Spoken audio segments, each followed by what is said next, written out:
Hello எல்லாருக்கும் வணக்கம் மக்களே. இன்றைக்கி நம்ம என்ன பார்க்க போகிறோம் அப்படின்னா, கோவக்காய் தொக்கு என்னோடய ஸ்டைலில் எப்படி செய்கிறதுன்னு பார்க்கலாமா.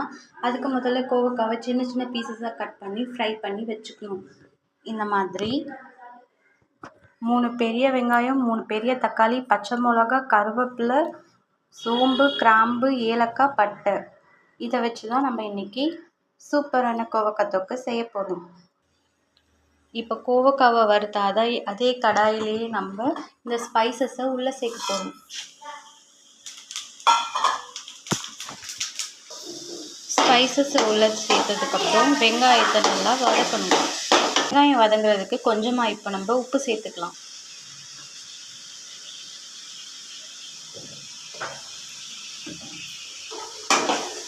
வெங்காயத்தை இப்போ நம்ம நல்லா வதக்கணும். வெங்காயம் கொஞ்சம் கோல்டன் ப்ரௌனாக ஆகிற வரைக்கும் வதக்கலாம். வெங்காயம் கொஞ்சம் வதங்கிடுச்சு. நம்ம இப்போ கொஞ்சமாக இஞ்சி பூண்டு பேஸ்ட் சேர்த்துக்கலாம்.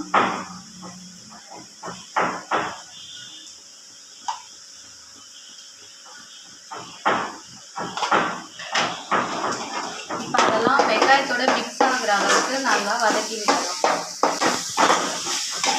நம்ம போட்டுடலாம்.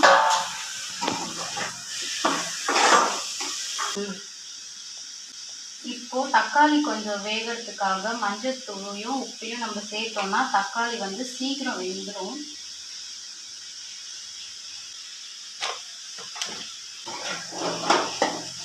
வெங்காயம் வதங்குறதுக்காக கொஞ்ச நேரம் நம்ம மூடி வச்சிடலாம். ஒரு 5 மினிட்ஸ் இப்படியே வேகட்டும். வெந்ததுக்கப்புறம் நம்ம அப்புறமா பார்க்கலாம். வெங்காயம் தக்காளி நல்லா வதங்கி வந்துருச்சு. நம்ம இப்போ இதில் கொஞ்சமாக கரம் மசாலா சேர்க்கலாம். நம்ம இதில் சில்லி பவுடர், குழம்பு மிளகாத்தூள், சோம்புத்தூள், ஜீரகத்தூள், மஞ்சள் தூள் எல்லாமே போட்டிருக்கோம். இப்போ இது எல்லாத்தையும் மிக்ஸ் பண்ணிடலாம். மசாலாலாம் வேகிறதுக்காக கொஞ்சமாக நம்ம இப்போ இதில் தண்ணி சேர்த்துக்கலாம்.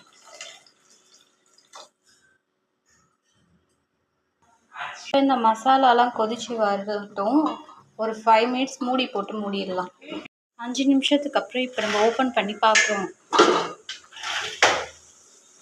நல்லா இப்படி எண்ணெய் பிரிஞ்சு வந்துட்டுருக்கு. இந்த டைமில் நம்ம உப்பு சேர்க்கலாம். தொக்குக்கு தேவையான உப்பு என்னவோ அதை நம்ம சேர்க்கலாம். ஒரு 1/2 ஸ்பூன் உப்பு நம்ம போட்டுக்கிறோம். காய்க்கும் தொக்குக்கும் தேவையான உப்பு. வெங்காயம் தக்காளி வதக்கும் போதே உப்பு போட்டுருக்கோம். நிறைய உப்பு போட வேணாம். எவ்வளோ உப்பு தொக்குக்கு தேவையோ அது மட்டும் போட்டால் போதும். கிரேவியில் சுத்தமாக தண்ணியே இருக்கக்கூடாது. இந்த மாதிரி கொஞ்சம் ட்ரையாக இருக்கிறதுக்கப்புறம் தான் நம்ம கோவக்காவை உள்ளே ஆட் பண்ணணும்.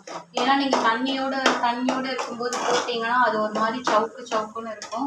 கோவக்காய் பிடிக்காதவங்களுக்கு கூட இந்த மாதிரி செஞ்சு கொடுத்தீங்கன்னா கண்டிப்பாக பிடிக்கும். இதை வெறும் சாதத்தோடு, தயிர் சாதத்தோடு, சப்பாத்தி, இட்லி, பூரி எது கூட வேணாலும் சைட் டிஷ்ஷாக நம்ம சாப்பிடலாம். நல்லாயிருக்கும்.